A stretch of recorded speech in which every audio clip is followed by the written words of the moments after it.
Krishna Krishna Hare Hare Hare Ram Hare Ram Ram Ram Hare Hare Hare Krishna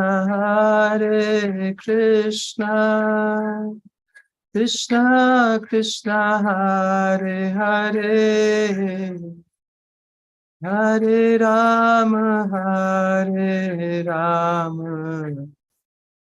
Hare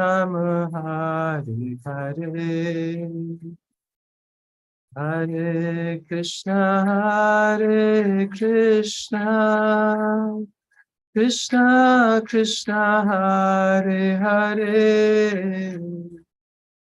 Hare Ram Ram Ram Hare Hare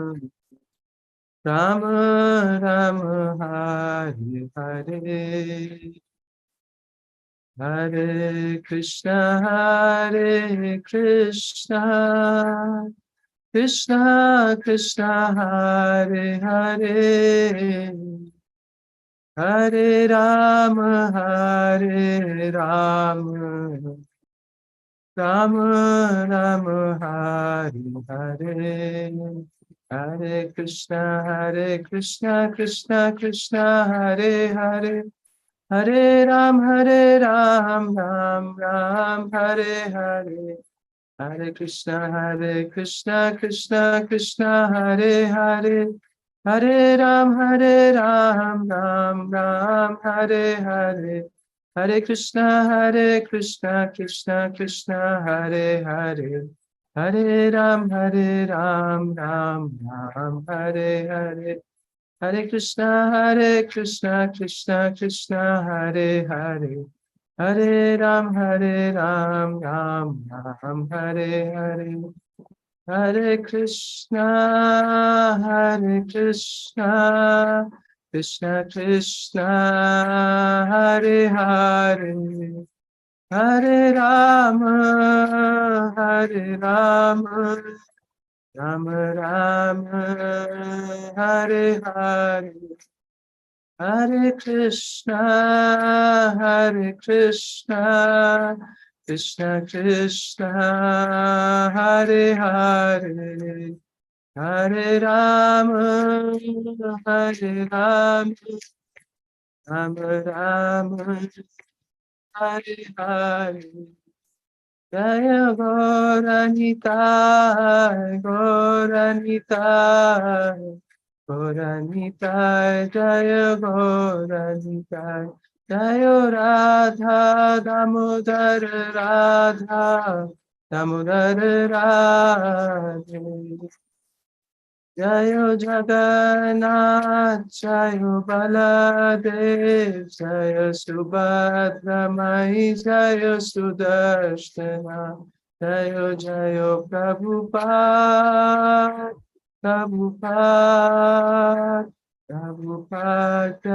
Jaya Prabhupada Jayo Gurudev Gurudev Jaya Gurudev Nitai Gaur Hari Bol Hari Bol Nitai Gaur Hari Bol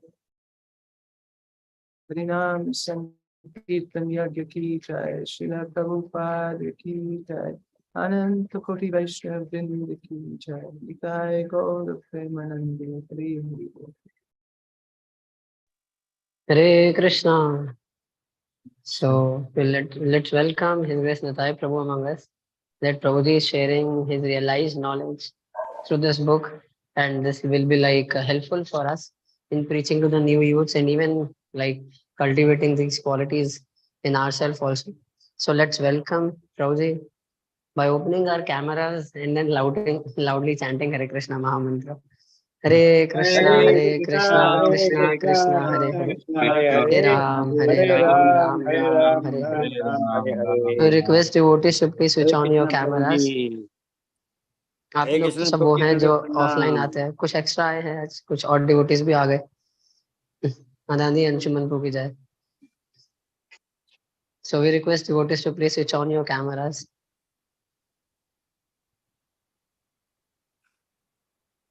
Hare Hare Krishna. Krishna Prabhuji, Dandavat Pranam. Dandavat Pranam Prabhuji. So over to you, Nitai Prabhuji. So I'll just say the pranam prayers and then we'll begin. Om Ajnanatirandhasya Jnananjana Shalakaya Chakshurunmilitam Yena Tasmai Shri Guruve Namaha. Namam Vishnu Padaya Krishna Pristhaya Bhutale Srimate Bhakti Vedanta Swami Iti Namine. Namaste Saraswati Deve Gauravani Pracharine Nirvishesha Shunyavadi Paschateshadarine Vancha Kalpatarubhyascha Kripa Sindhu Bhaevacha Patitanam Pavanebhyo Vaishnavebhyo Namo Namaha. Jai Shri Krishna Chaitanya Prabhu Nityananda Shri Advaita Gadadhar Srivasadi Gaura Bhaktavinda. Hare Krishna Krishna Krishna Hare Hare Hare Rama Rama Rama Hare Hare. So Hare Krishna to all the devotees. It's my great fortune to be with all of you this morning. Can you hear me clearly? Yes, Prabhuji. Yes, Prabhuji. Yes, Prabhuji. Yes. So we're going to continue our discussion of 7 habits and the Bhagavad Gita. And as I shared with those who attended the last 2 sessions, the main purpose of these sessions is to show you that how everything that is mentioned in the in the 7 habits is actually there in the Bhagavad Gita. And if we study the Bhagavad Gita with more attention, we will find so many amazing, jewels to help us in our life's journey. Whether it's in our work, whether it's in our relationships, whether it's self-introspection, staying motivated, everything is there in the Bhagavad Gita. And the reason why I picked the 7 habits is because it's considered as one of the most influential books of the 20th century. So, and it has sold almost, I think, around 40 million copies. So many people are buying this book, they're sharing it, they're teaching it. Much of the lingo in 7 habits is used by many motivational speakers, writers. And I wanted to share with devotees that the same knowledge and even more and at a much deeper level is available in the Bhagavad Gita. So what I'm going to do is I will discuss what Stephen Covey shares, and then we will go through the Bhagavad Gita and see how these are, the same principles are present in our, in the scriptures that we study. Okay. So I'm just going to share the screen.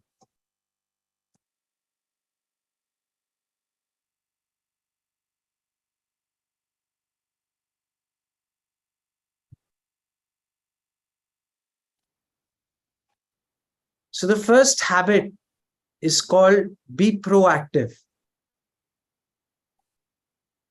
And it's a very, very important habit because, as Stephen Covey shares, that all the other 6 habits are dependent on this first habit.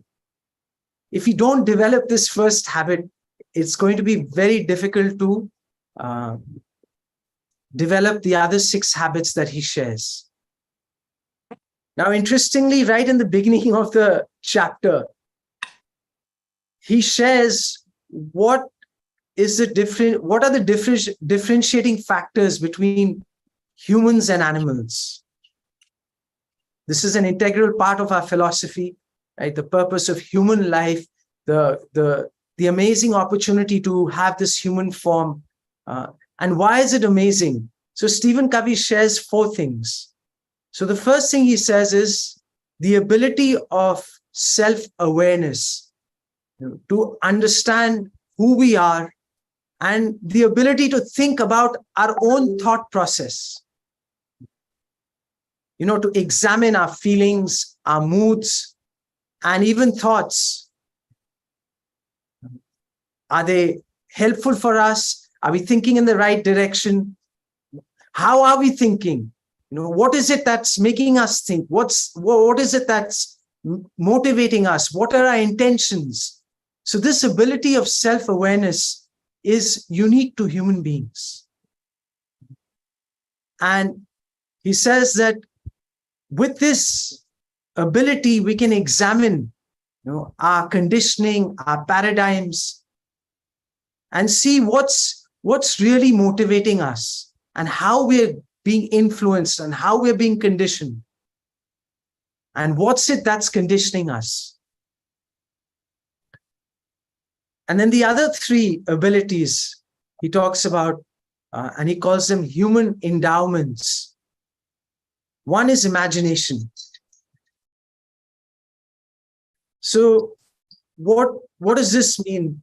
The ability to imagine. That means to create a purposeful future, even in our minds, even though it's not happened. So even in Prabhupada's case, right? Someone asked him, he just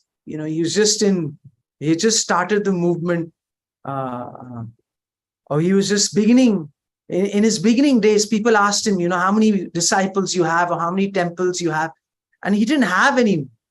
And he said, I have thousands of temples and I have thousands of disciples. I have hundreds of temples and I have thousands of disciples. They're everywhere. So he was imagining. And of course, he was a pure devotee. So he had that sense that, yes, this Krishna is going to help him. But I'm going to share an example where a person who was undergoing so much suffering, with this ability to imagine a better future, he was able to deal with the suffering.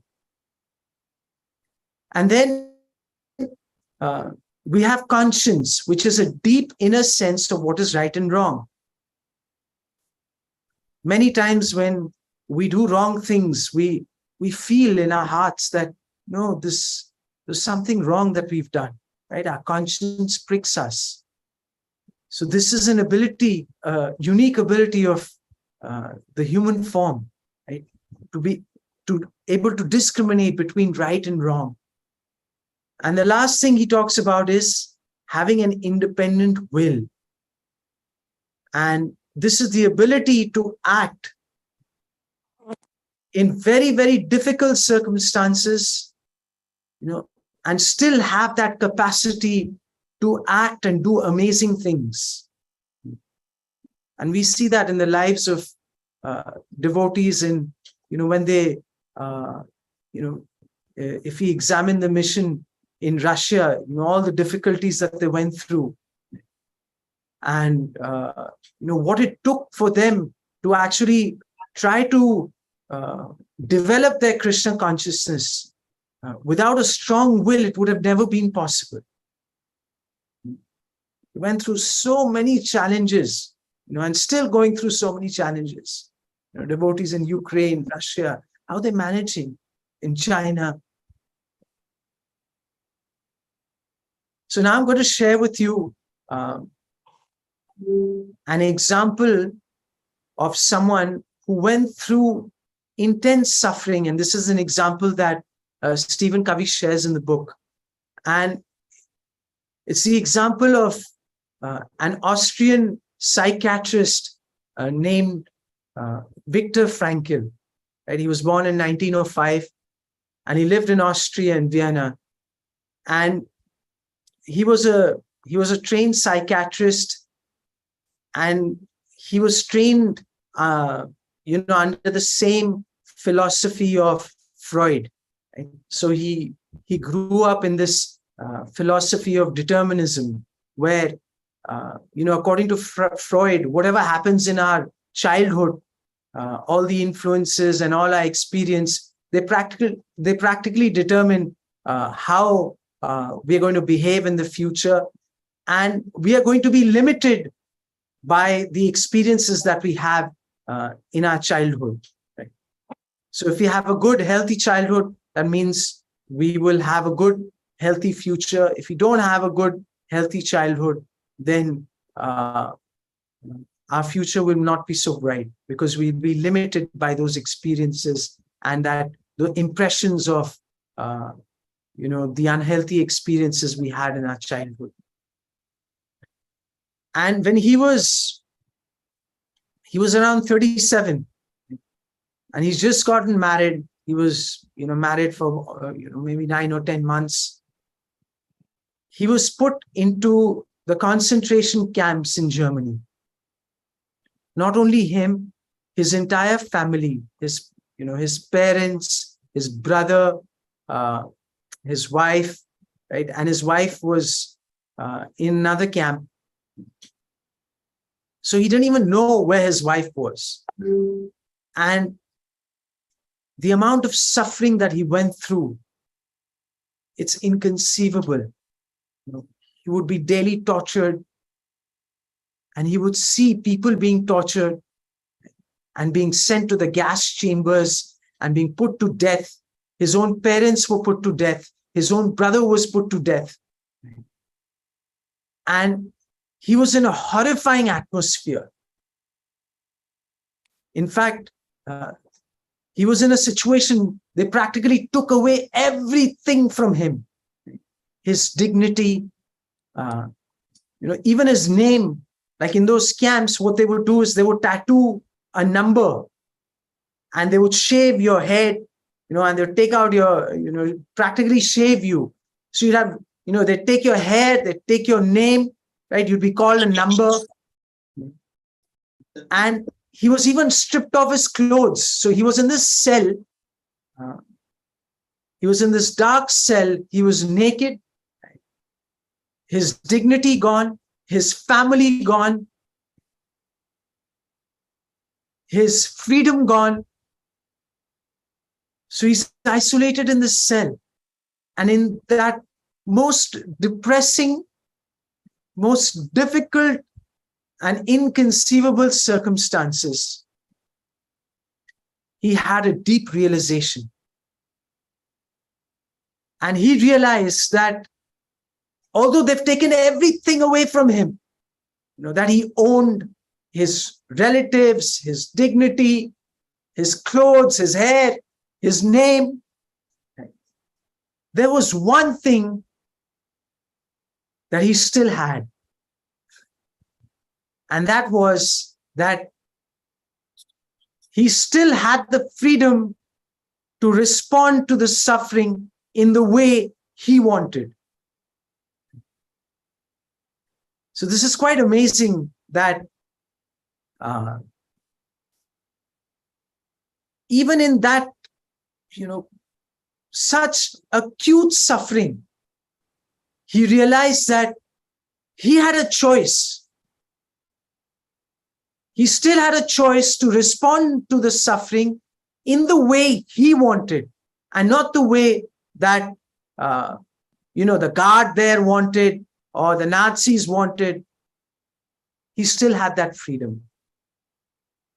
And he decided to exercise that freedom. And he became more positive.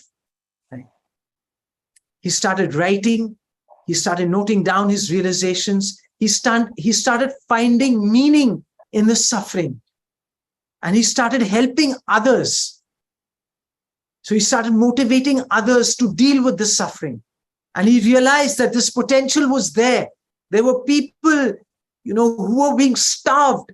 And still, there were some of them who were willing to share their bread with others.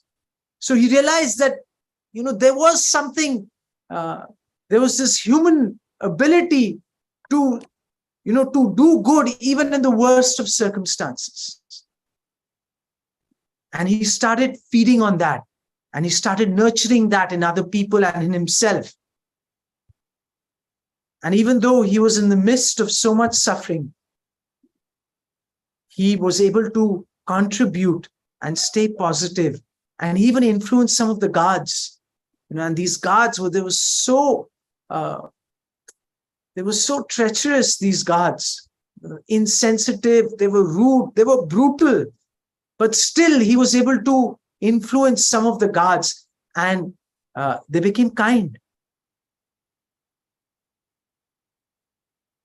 So I'd like to have a little discussion now that what can we learn from Viktor Frankl's experience?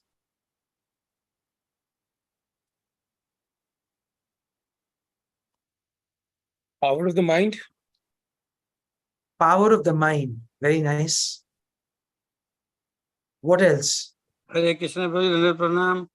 Dhanavad, Prabhuji, we are to be positive under all circumstances. Okay, very nice. But Okay. yes. So actually, this is I also face like during my suffering. So I face it's all about mind, which is giving trouble. Like if I'm not able to sleep, so that is mind is wandering and I'm not letting me to sleep. But if I says to mind, okay, I'm going to sleep, so then it will slowly be curved. So it is all mind game. What I understand. Okay. Hare Krishna, Prabhuji. I'd like to also add. Yes. Yeah, so, there is, when we suffer, there's some suffering, we have two choices. Either to believe that, this suffering is going to overwhelm us, or how to deal with it is obviously our choice. So that's where Viktor Frankl won, where he was able to deal with the suffering in the true spirit. Thank you very much, Arjun Prabhu. Anybody else like to share anything? So my understanding of like what I could get from this story is like the suffering which they were inducing to Victor was either on the body and also on the mind. But he has that he was able to utilize his independent will and his imagination capability, that okay, at some point of time I will be able to overcome all these suffering. Very nice. So one of the main things that Stephen Covey emphasizes in this is that we all have a choice to respond. This choice is ours. And this is what, you could say, this is the heart of the realization that Viktor Frankl had.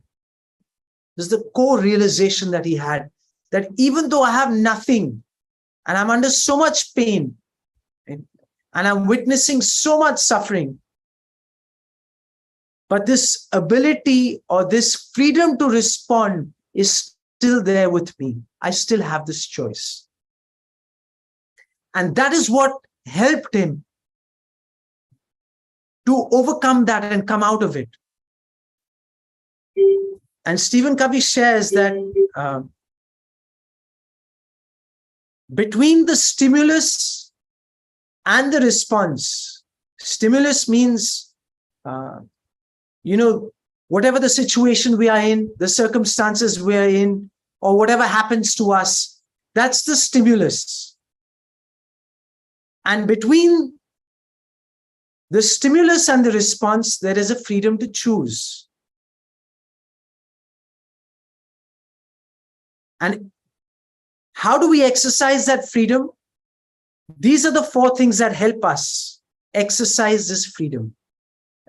Becoming self-aware, having a sense of imagination. He was able to imagine, right? He was able to imagine that he would be free, he would be with his wife, they will do wonderful things, he would contribute. So he was imagining, he was using his conscience to do what is right in those circumstances. He was thinking deeply to see what was affecting his thought process, how he could change his thought process. He was using his ability of self-awareness. And then he exercised his will to do something meaningful, even in those terrible circumstances.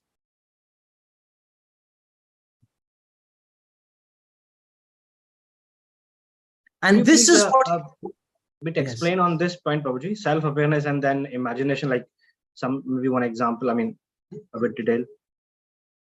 Yeah, so I think you missed the first part, that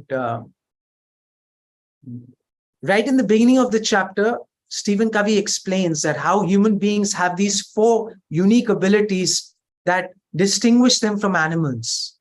So self-awareness means, understanding who we are, what's motivating us, how our thoughts are influencing, examining ourselves, examining our thoughts. So that is the ability of self-awareness.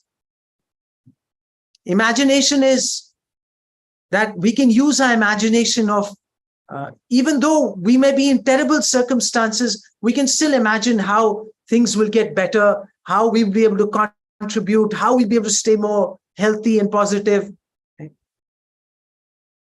So that power we have to imagine. And conscience is our discriminating ability between right and wrong.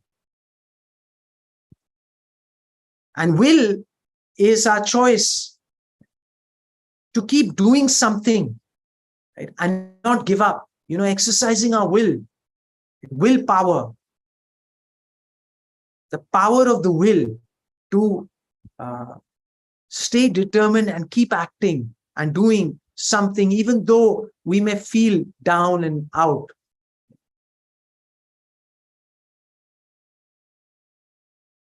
So you can read more in detail about this. It's good to understand how we can use this, because we have this unique ability as human beings. And as devotees, we are expected to exercise all these 4 things. We will see that as we, go on with this discussion, that these 4 things are so critical for devotees to advance in spiritual life.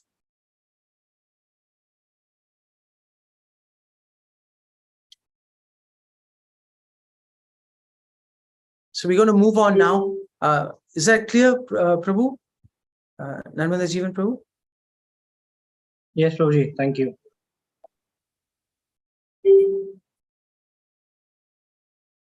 So this ability to make this choice, right, and to respond in the way that we are capable of, this is what he calls this habit of being proactive.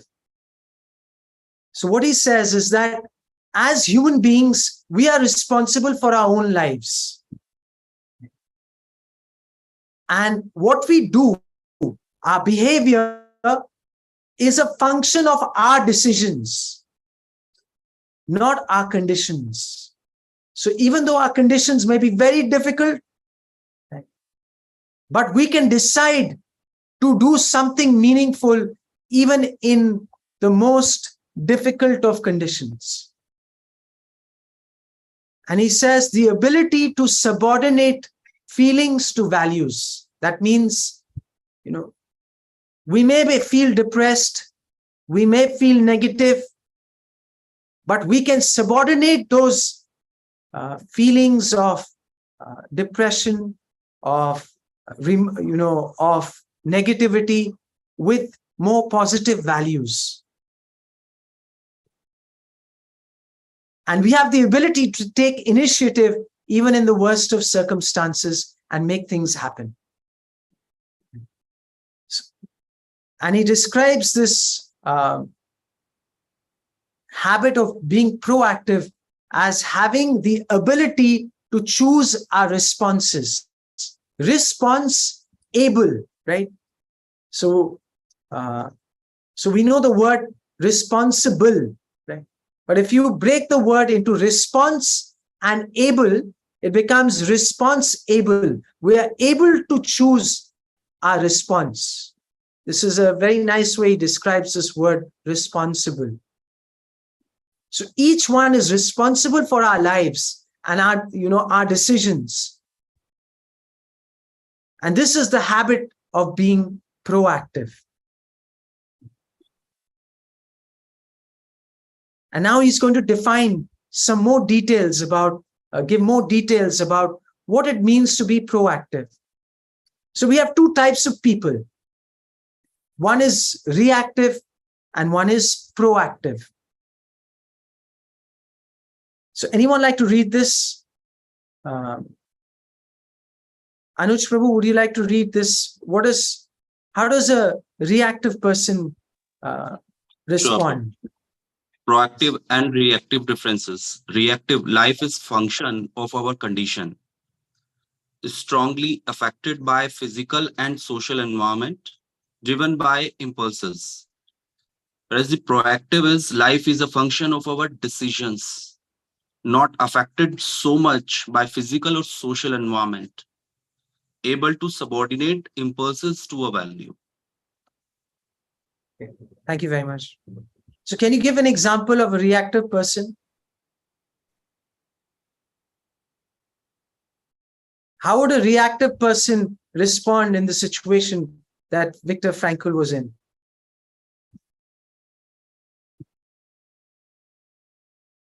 वो कैसे respond करता? Yes, Prabhu. That person would, so that person in place of Victor would have become a depressed person. And he would lose hope. And or that person would, would do everything to revolt. That would be different circumstances. So would he blame his destiny? Hi, meri kismat kharab. Right? Yes, right? He would blame the government. He would blame everyone. Right? He would blame God. So usually reactive person, they blame their circumstances for everything that happens in their lives. Meri kismat kharab, meri childhood kharab thi. मेरे को अच्छा सा education नहीं मिला, right? मेरे को अच्छे दोस्त नहीं मिले, क्या करूं, किस्मत ही खराब है, मेरे को ही तो तुमने ऐसे बनाया. You made me like this. Sometimes when you're in conversation with someone, they'll say, you made me like this.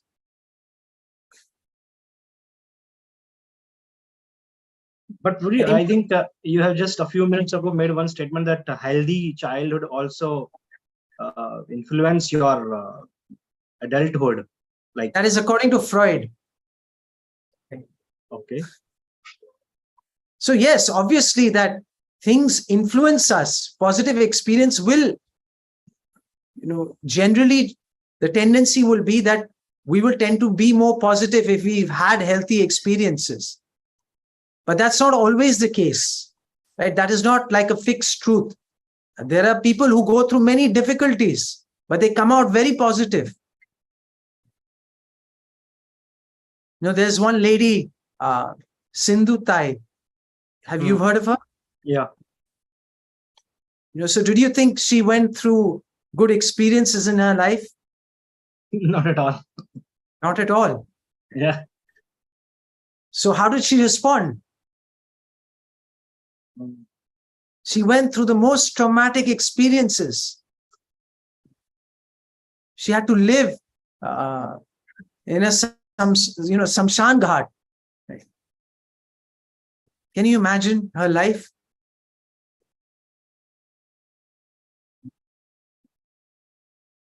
But what did she do? How did she respond? So if she was a reactive, negative person, she wouldn't have lasted. But not only she was proactive, later on towards the end of her life, even her husband who tortured her and who was responsible for much of the sufferings that she had to unnecessarily suffer, she forgave him and she gave him shelter in his, ashram. Shelter house. Yes. So can you imagine? So was she a proactive person or she was a reactive person? Proactive.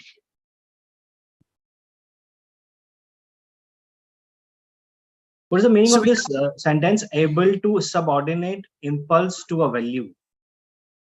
So just like, devotees, right? You're feeling frustrated with a devotee, right? He said something, it's hurt you. Right? What do?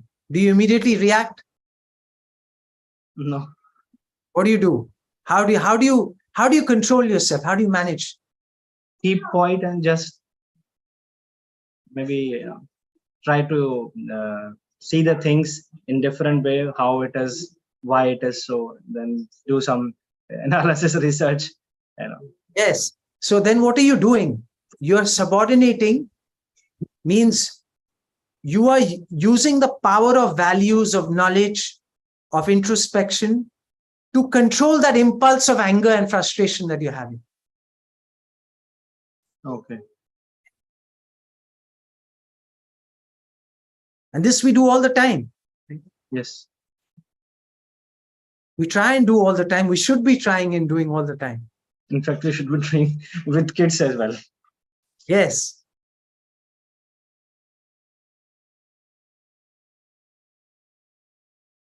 And he says that the language that we use is a strong indicator.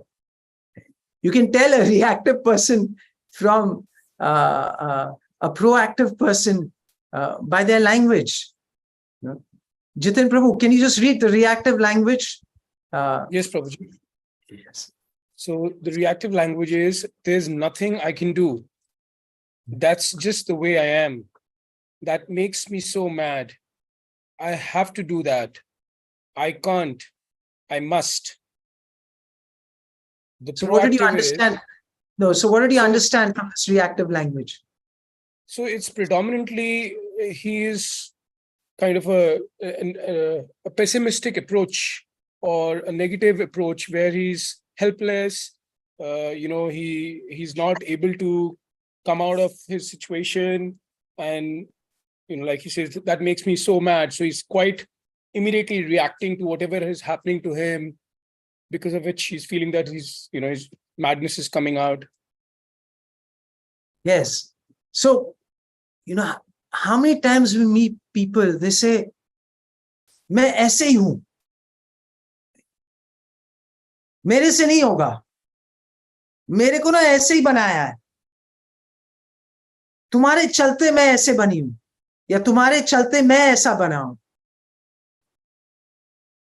तुम्हारे family ने मेरे को ऐसा बनाया. So this language is a language of a reactive person. And the proactive language is, anyone like to read this? Yeah, yes. Proactive language. Let's look at our alternatives. I can choose a different approach. I have control over my own feelings. I will choose an appropriate response. I choose. I prefer. ऐसा नहीं है मैं मेरे को करना है, सुबह उठ के chanting करनी है. That is a reactive person. But I choose to chant. I choose to read Prabhupada's books. That is a proactive person.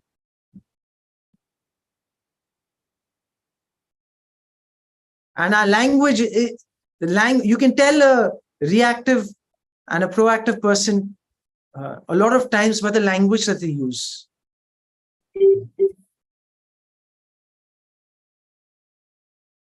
And then he says that a proactive person learns to take initiative.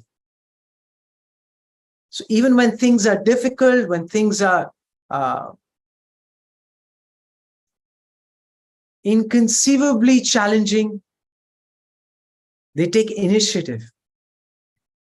And initiative, he explains, it doesn't mean, being aggressive, being pushy, but taking the responsibility to make things happen, using our resources, using whatever abilities we have to make a difference, even in those trying situations. So that is taking the initiative. And he says that the difference between reactive and proactive people is almost like 5,000%. There's a 5,000% plus difference, research has shown.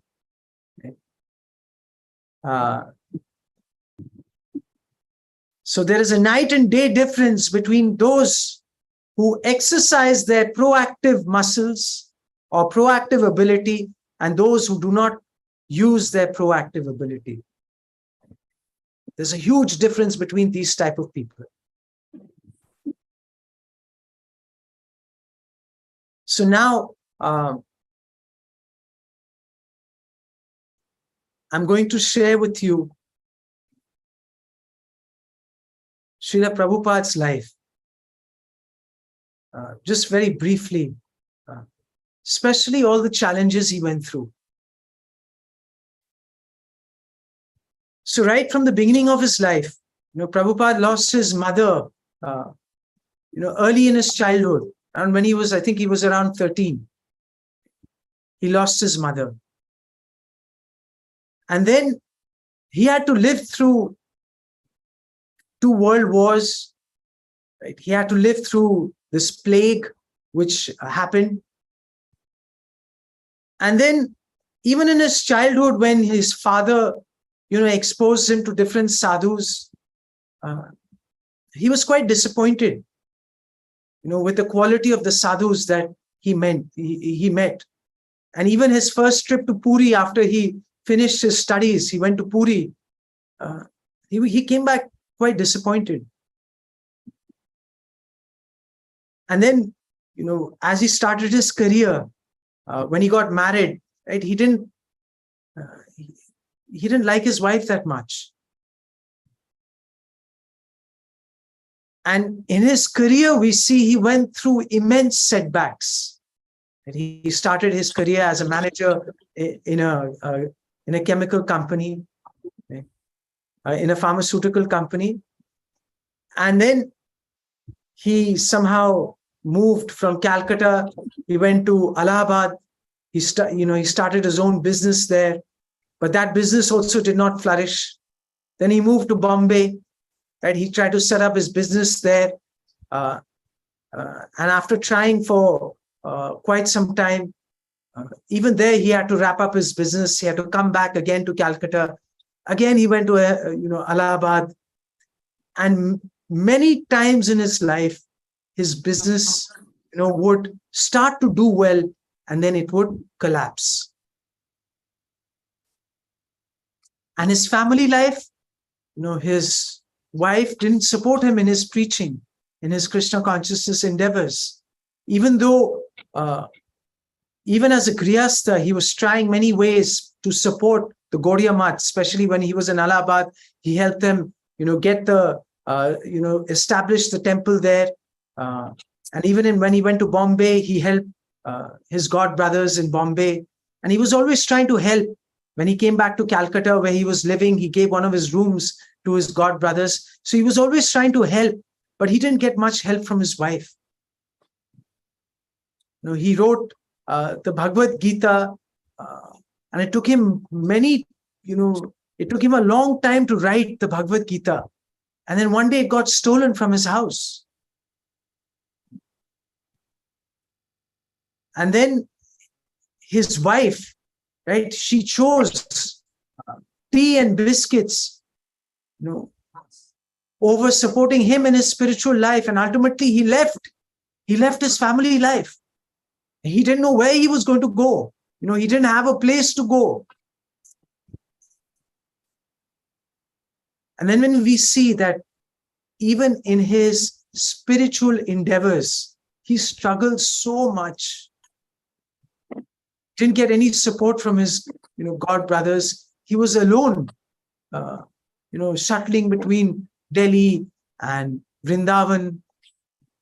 He writes a letter to his god brother when he was in Delhi. He says, I have nothing. I have no home. I have no money.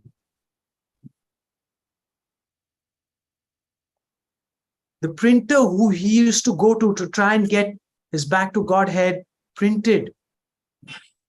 When you read the Leela Amrit, it makes us cry. The printer calls him a pauper in that section. Practically, he didn't have any money. He didn't have any support. And he struggled so much, right? Even in his advanced age, right? Alone. There's one chapter called Alone in the Wilderness in the Leela Amrit. So imagine going in the heat and trying to distribute back to Godhead magazines. And one day he got hit by a cow, and he fell, in that heat. And then somehow or the other, by so much endeavor and trying to convince so many people, he got one ticket to go to on a steamship to go to the US. And he had never been outside. Everything is new for him. And the worst, sometimes we don't think, but the weather, it was so cold there, and Prabhupada was never used to the cold. The first time he saw snow, he didn't realize it was snow. He thought, how these buildings got painted white.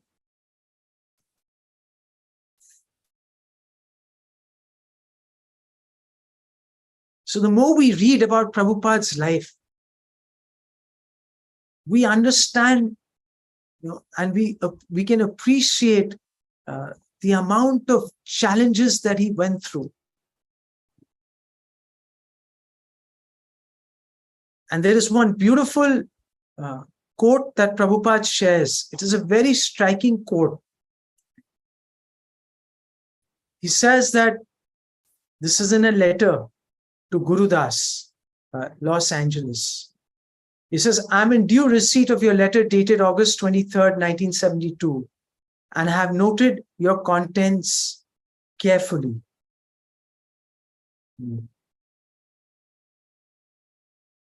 He says, now listen very carefully. He says, do not be depressed. All along, my God brothers gave me only depression, repression, compression.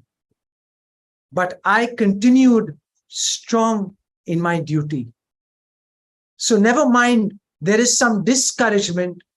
Continue with your work in full, enthusiastic, Krishna conscious attitude of service.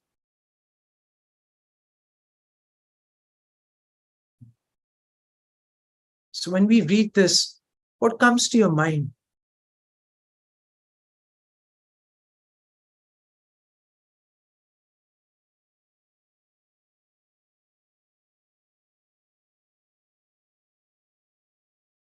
When you read this statement, determination, okay. Focus. Can you explain more on that? What I've understood is that Prabhupada had a particular vision, like you explained in the beginning about imagination. So when you were talking about imagination, I think so a much more refined version would be the word called vision. So Prabhupada, probably from my little understanding, had a very strong vision, which today is achieved, which is being followed by many, many people. So he was very focused, determined in his vision, and he worked hard for it, irrespective of what his god brothers gave him or anybody gave him around. Any opportunity he got, like going in a steamship to overseas and staying in a small dingy place, be with the junkies, each and every opportunity he took as a stepping stone to achieve his vision. Very nice. Anyone else like to share anything? Yes, Prabhuji. So here, Srila Prabhupada, as he mentioned that he got only depression, repression, and compression, but he chose to respond how he wanted with a strong mission. Very nice. So was Srila Prabhupada proactive or reactive? Proactive. He was, the epitome of what it means to be proactive.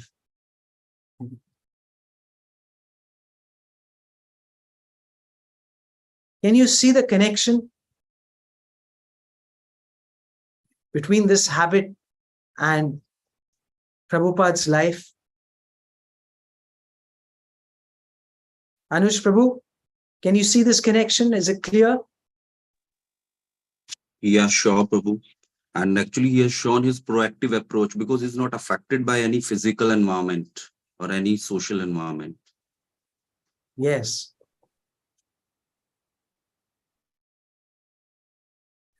Anyone else like to share your thoughts on this? Hare Krishna, Prabhuji, Dhanva Pranam. Hare Krishna, Shanti Prabhu. Prabhuji, Hare one has to be enthusiastic. That is the main thing. And remain positive. Very nice. And Prabhupada showed us, to how to find hope in the most hopeless situations. I mean, he was in many hopeless situations. He wrote so many letters to his god brothers, to leaders, to well-wishers, to help him. He said, when he was in America, he wrote a letter saying that, look, you take charge of the mission. I will assist you. So it shows that Prabhupada never even wanted to be in the forefront.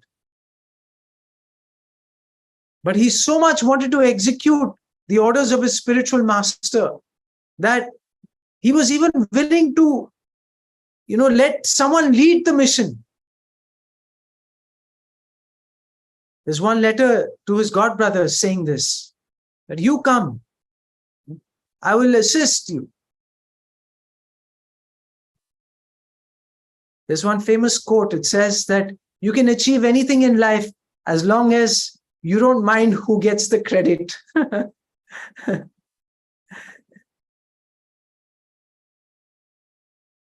Usually we are focused on getting the credit, right? Being in the forefront, being recognized. But Prabhupada was not interested in that. He was just interested in fulfilling the orders of his spiritual master and spreading Lord Chaitanya's mission.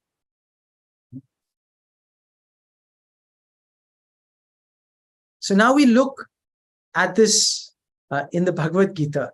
Okay. How in the Bhagavad Gita, right from the very beginning, this approach is emphasized by Krishna. So this is right in the beginning of the Bhagavad Gita, chapter 2. Right? I've taken only one chapter to show you how important this approach is,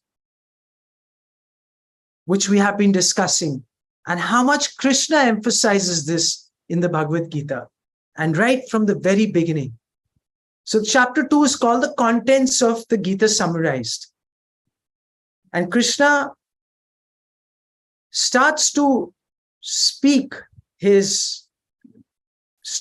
guide Arjun from text number 11.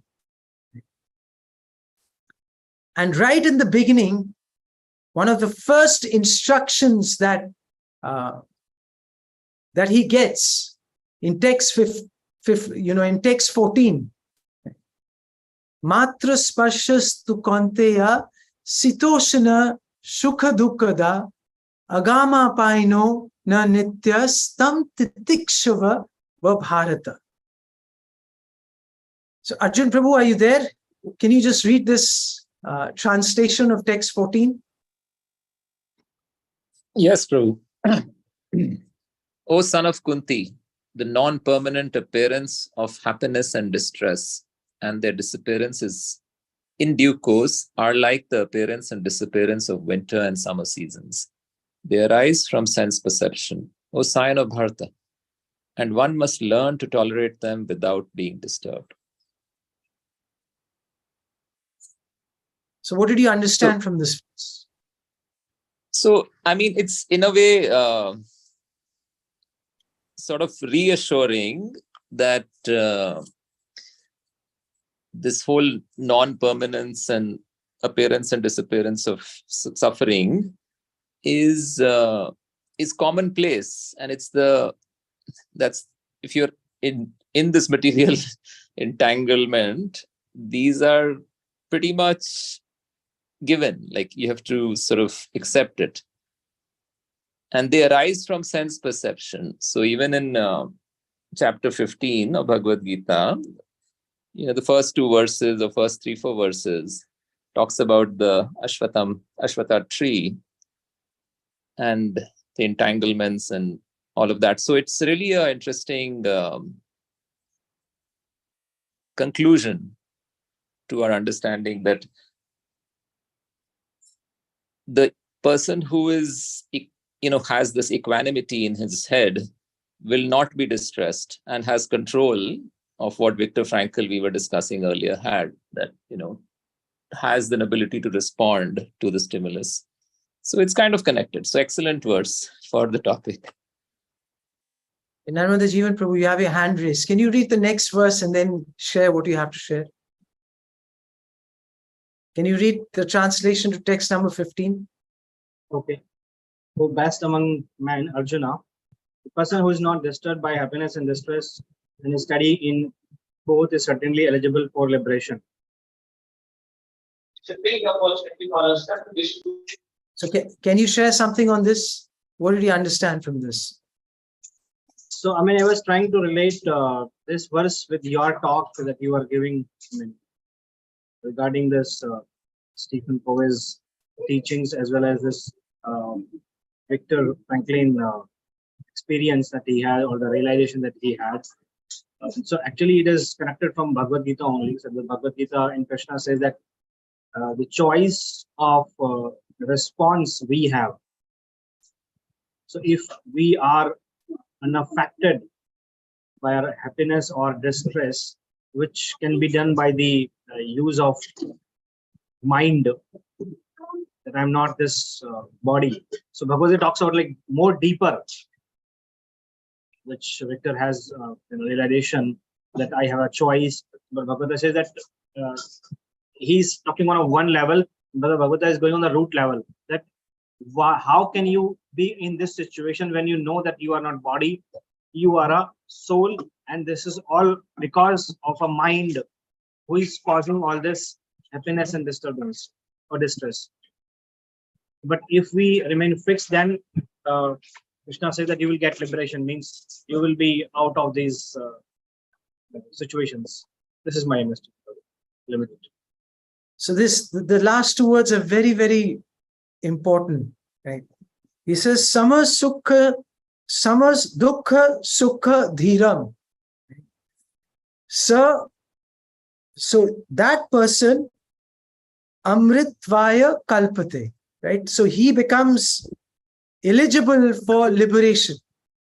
So we all want to be liberated from our material desires, from the modes of material conditioning.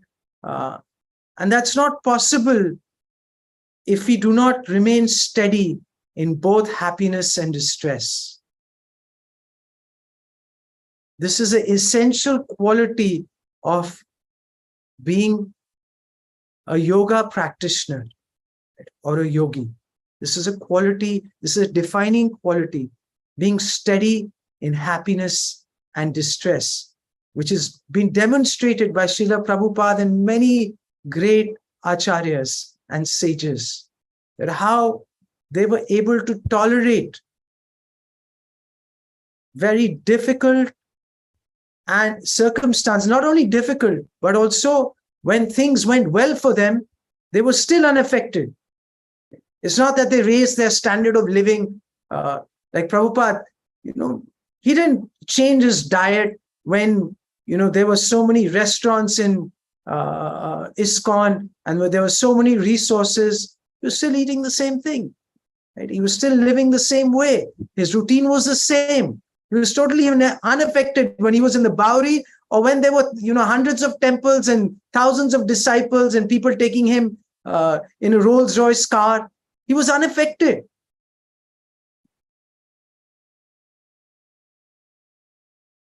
So this is very essential if we want to make progress on our spiritual journey. Now let's look at another verse in the same chapter. Okay.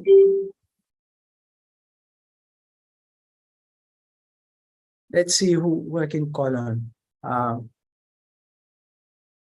Anadi Anshuman Prabhu, are you there? Would you like to read?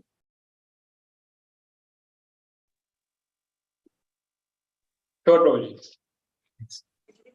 So, okay. Bhagavad Gita 2.48. Yoga sta guru karmani sangam tyaktva dhananjaya siddhai asiddhayo samo bhutva samatvam yoga uchayate. Translation. Perform your duty equipoised, O Arjuna, abandoning all attachment to success or failure. Such equanimity is called yoga. So, what are your thoughts on this when you read a verse like this? Yes, Prabhuji. So, here Krishna seems to give the formula for staying equipoised.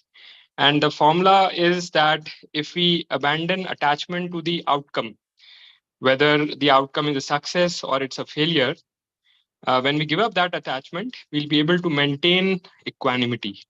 And if we are able to maintain such equanimity, that is the true yoga. Yes, that is. So he's connected this quality or this habit of equanimity with yoga. Samatvam yoga uchyate. It is so important right in the beginning of the Bhagavad Gita. Krishna is establishing this. So this is the second time it's come up in this chapter. And do you think it comes up again in this chapter? Anyone want to take a guess? Yes, Prabhuji. I think equanimity concept comes again in third chapter as well. No, I'm talking about this chapter, in the second chapter. Yeah. I think that's Yes, very nice. So let's go to let's look at 256. Shidal Mataji, can you read this verse? Yes, Prabhuji. Dukkeshu anudvigna mana sukheshu vigtas praha vitarag bhay krodha stita dhir munir uchyate. One who is not disturbed in mind even amidst the threefold miseries or elated when there is happiness and who is free from attachment, fear and anger is called the sage of steady mind. So this is a description of a Stitha Dhir Muni, right? So what did you understand from this? And how do you connect it with what we discussed in this habit of being proactive?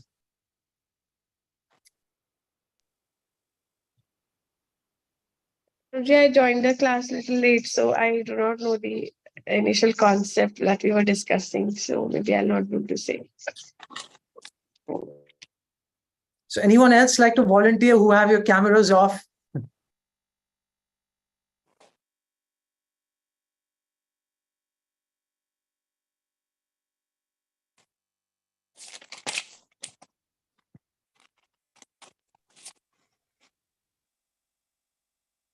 Hare Krishna, Prabhu.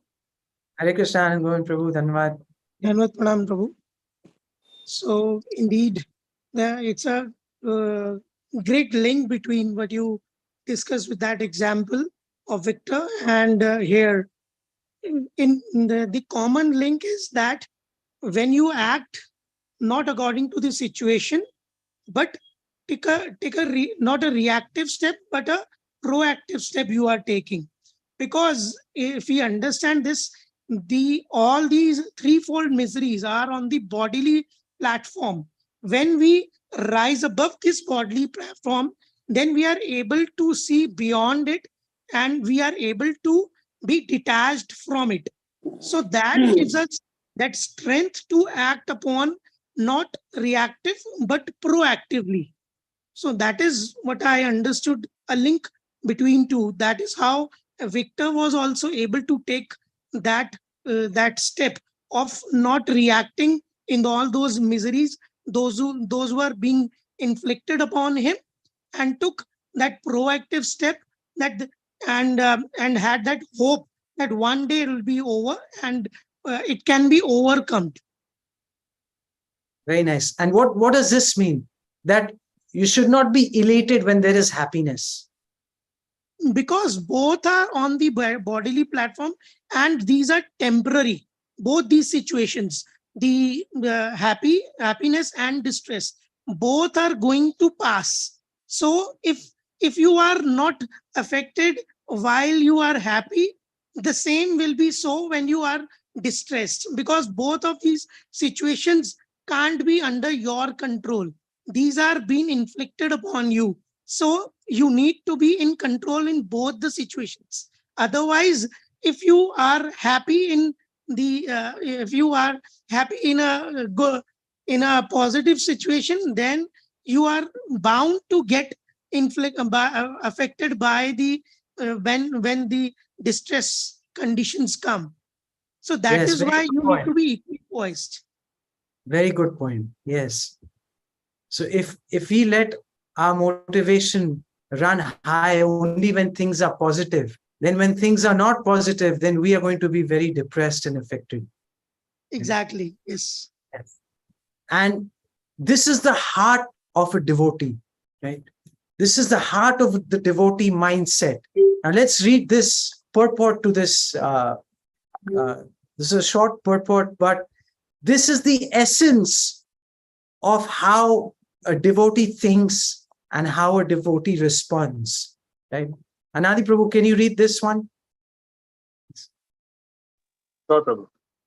Yes. Such a fully Krishna conscious person is not at all disturbed by the onslaughts of the threefold miseries, for he accepts all miseries as the mercy of the Lord, thinking himself only worthy of more trouble due to his past misdeeds.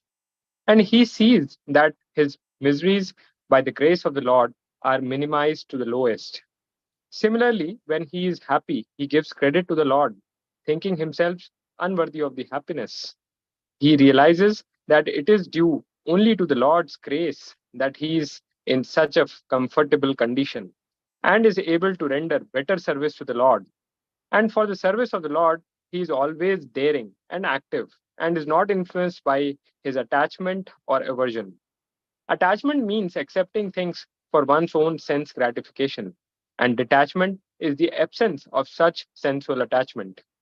But one fixed in Krishna consciousness has neither attachment nor detachment because his life is dedicated in service of the Lord.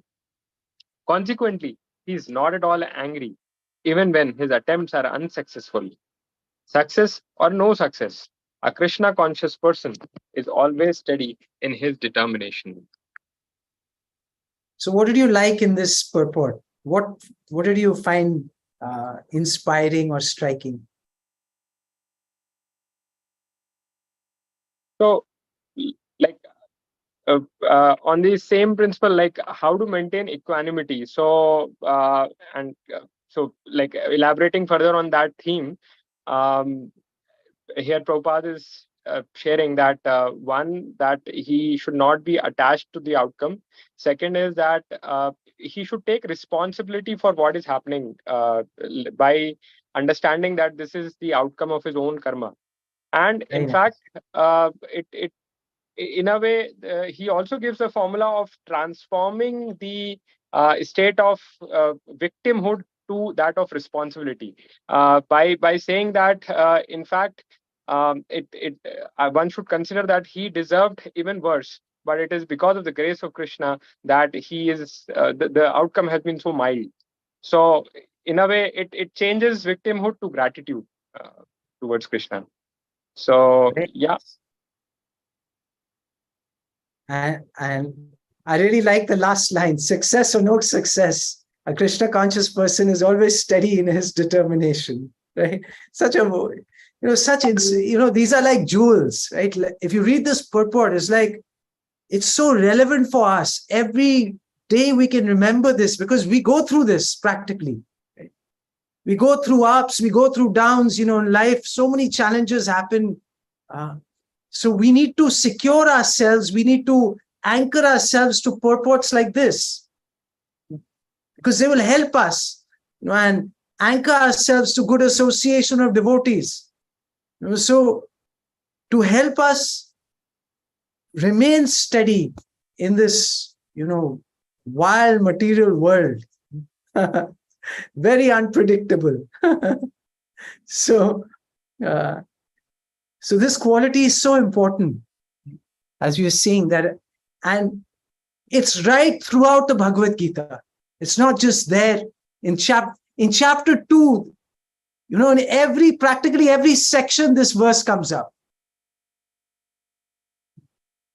So that's why, I was so struck that 3 times in the same chapter, under different sections, Krishna has said the same thing, or he's saying the same thing. And right throughout the Gita, what I want you to do as in your own study, you just see how many times he does that throughout the other chapters. You'll be surprised. You'll find it striking how he does it in so many chapters. The same thing comes up in different forms, in different ways. Krishna says the same thing. So it's very, very relevant for us that we understand this, and utilize this amazing freedom of choice that we have, and how we should respond has been explained in that purport. Not only we have the freedom to respond, but the ideal response is also shared in our scriptures, right? Throughout the lives of the devotees, through their own examples, they share that how we should respond to different situations. So this is the beauty of our scriptures, the Bhagavatam, the Gita. Not only they, tell us what to do, but they give us, the ideal examples of how devotees responded in so many different situations. Whether they had resources or whether they were suffering, they didn't have anything, they were being tortured. How did they respond? Prahlad Maharaj, how does he respond? Haridas Thakur, how does he respond? Amrish Maharaj, how does he use his resources in Krishna's service? How does Parikshit Maharaj respond? And they all respond so beautifully, so deeply, touching our hearts. So let us take shelter of the amazing, knowledge that we have, right, in our scriptures. It's right there. Yes, Anadi, Anshuman Prabhu, you've raised your hand. Yes, Prabhuji. Thank you, Prabhuji, so much for sharing this wonderful concept and explaining it so wonderfully. Just one question. So, like when we say that, as was explained in the purport just now, that whatever is happening to us, if it is even if it is unfavorable, we should consider it as an outcome of our own karma, right? And maybe in a more diluted form than we actually deserve.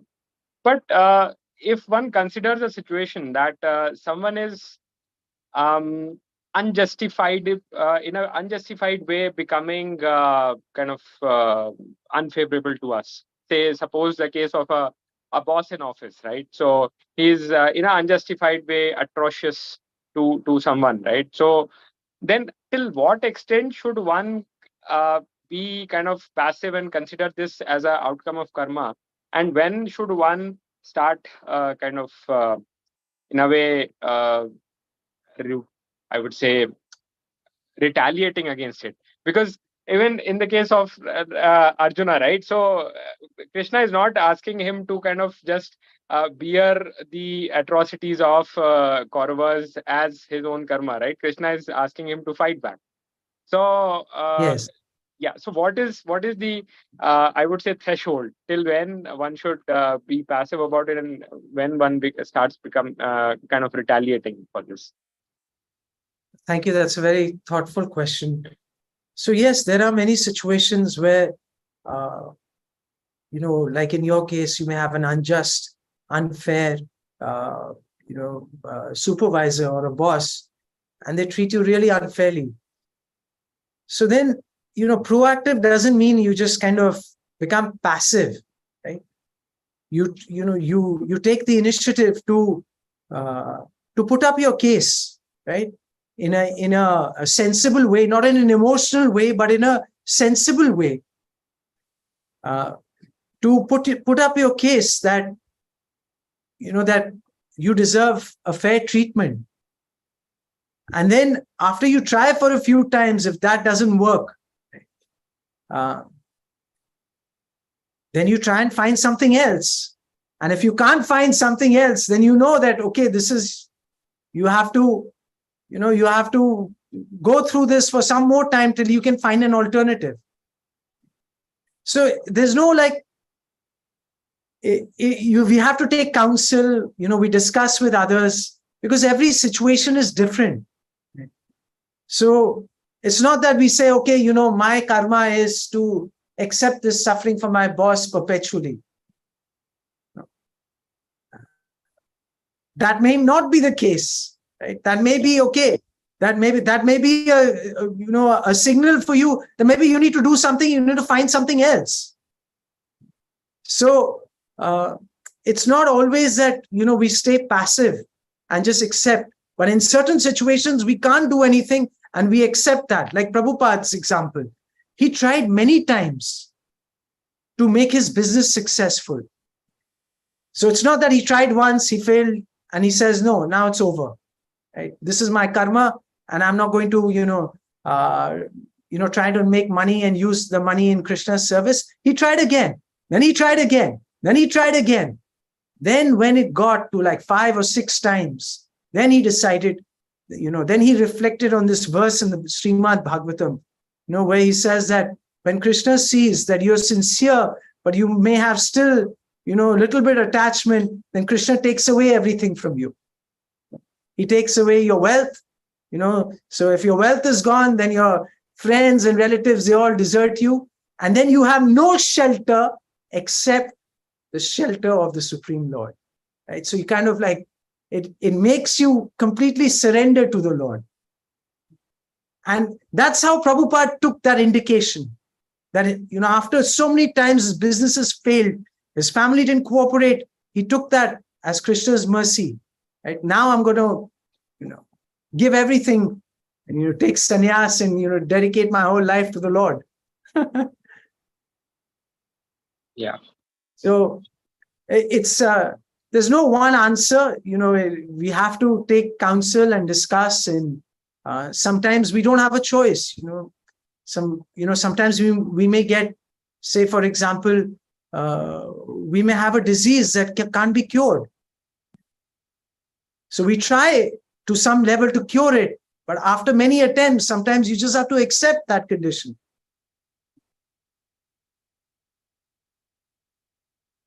But it's not that we don't try. We try in a positive way. And ultimately, our intent is to improve our service, improve our sadhana, to use whatever resources, our body, our mind, our physical resources, our financial resources, whatever we have, how we can utilize more in the service of the Lord. So for that, we try, but sometimes it doesn't work.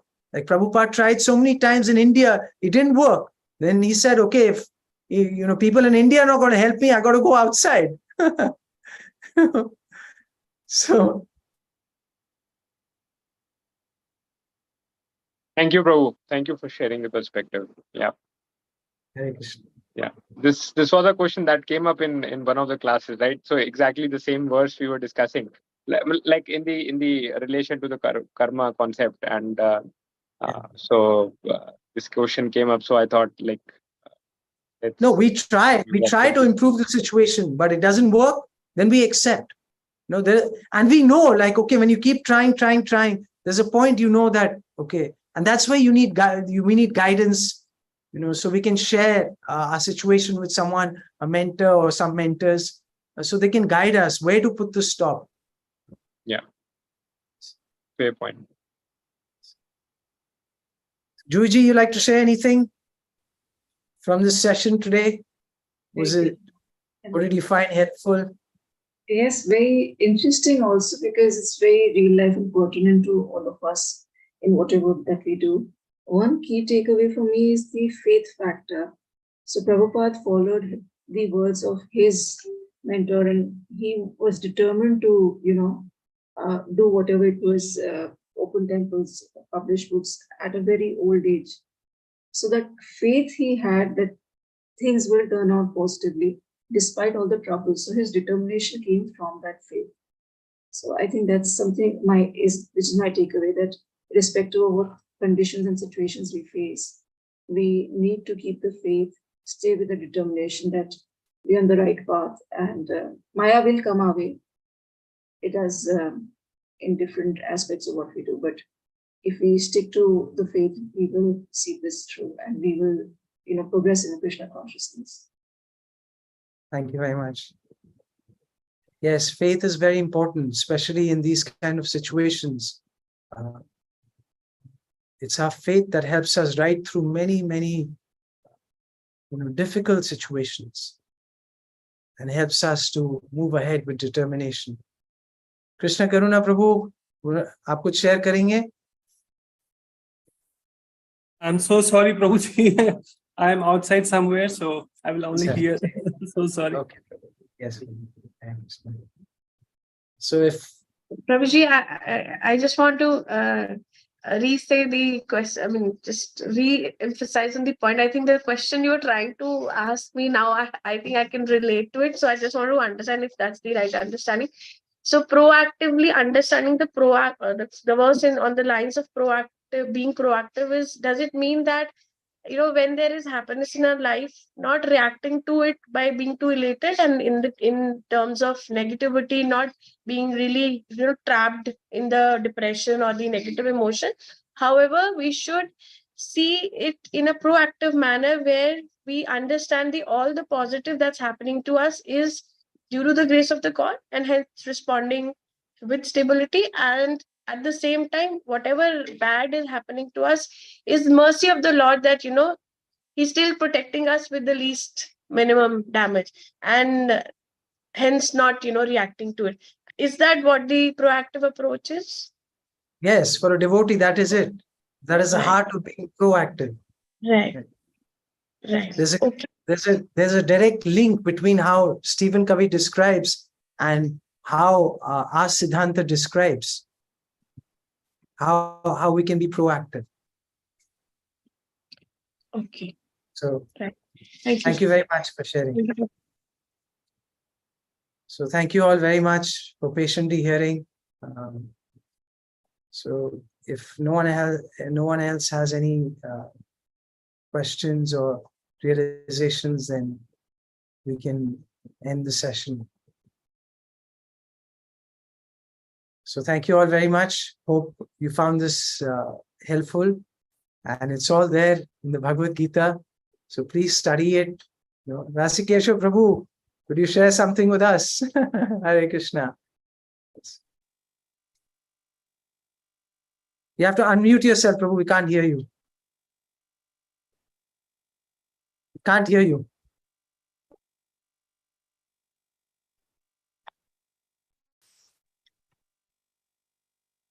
Can't hear you, Prabhu.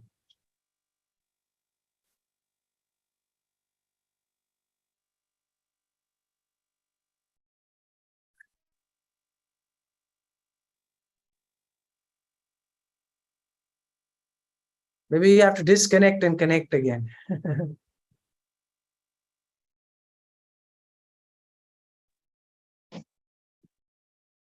Hare Krishna. Am I audible Yes. now? Yes, Prabhu. Yes. Okay. Prabhuji, thank you so much. This is a very, very important point that you picked up, and it is the crux of Bhagavad Gita. and many times we just react to situation, react to people. And I recall one story we used to listen in our childhood, that there was a lion in a jungle and all the animals were very, very fearful. And one time, one rabbit was supposed to go and visit that, but he deliberately went very late. So that lion was very, very angry, and he was asked, why you came so late? And that rabbit said, I was on the way, but there was another lion. He actually stopped me. And then this lion became very, very reactive. How can there be another king in this forest? Take me there. And rabbit was very, very intelligent actually. So he took that lion to a old well, and he said, just see, that lion is inside this well. So lion was very, very reactive. He just, on the boundary wall, he just, roared. And as usual, the roaring of that lion echoed back. So this lion was so reactive that how can there be another? He could not tolerate that, and immediately, pounced upon the another. He also saw the, image, his own image, and thought that this is another lion, and he just jumped into to attack that another lion, which was his own image, and he just fell in the well. So, so the point here is that he was so reactive to the situation. Rather, he should have paused a bit and thought about, okay, what's the situation? How can there be, so there also the 4 points which you mentioned: the self-awareness, imagination, consciousness, and independent will. All these are points basically to help us to see, are we not getting into a trap of this reactive? So most of the time, we fall in the trap and get bounded. That's why Krishna is saying in Bhagavad Gita that, if we are very much driven by our impulses, then actually we are bound up by we caught up in the bondages. So, but if we are more conscious, that in what consciousness we have to work, what is that which is driving me, whether it is the impulses or it is the service attitude, that we need to be aware of our own self. So this Bhagavad Gita is a self help book, and helping us to elevate ourselves, the way we work, the way we respond, the way we deal with situation. It's easier to deal with things, but very difficult to deal with people, and we become very, very reactive, as you rightly explained in throughout the lecture. So thank you so much, Prabhu, for guiding us. We need more and more of such discussion and your guidance on this. Hare Krishna. Thank you very much, Prabhu, for sharing. Reactive is like, the more we are reactive, the worse our life becomes. Namashai, Prabhu, any concluding words? Thanks, Prabhuji. And like this was like relatable for everyone, brahmacharis, grihasthas, students, youngsters. How to be a yogi, how we should deal, and that too with Prabhupada examples. I can remember about myself when I started preaching in college. It was like we are starting that. It wasn't like starting of that college preaching. Nobody was there, no cook, no devotee. I was there alone. At that time, Rambatu told me, you can now bring your connectivity. Now you can deepen your connectivity more with Chaitanya Mahaprabhu. At that time, I used to take inspiration from Srila Prabhupada. How when he went to West Boston, New York, America, how he was struggling alone and doing things, so many challenges, so many things are coming up, but still he was very determined to fulfill the order of his spiritual master. So thanks, Prabhuji, for taking up these things and connecting with Srila Prabhupada, his hardships, the struggles, because we are taking that fruit of the sacrifice of Srila Prabhupada today. Like ISKCON is a brand today, but it is on the basis and foundation of the struggles and sacrifices of Srila Prabhupada. Yes. So thanks, Prabhuji, for taking out these things, and that too with the book of an outsider, which you took in your life, and you're sharing your realized knowledge. So thanks, Prabhuji. Like everyone can relate with these things. So thank you for taking this out and sharing with others, like sharing with us. So thank you, Prabhuji. So Hare now Krishna. let's thanks Prabhuji by loudly chanting Hare Krishna Mahamantra. Hare Krishna, Hare Krishna, Krishna Krishna, Hare Hare. Hare Ram, Hare Ram, Ram Ram, Hare Hare. Hare Krishna. His Grace Nitai Prabhu ki Jai. His Krishna Pad Prabhu ki ki jai. Hare Krishna. Hare Krishna.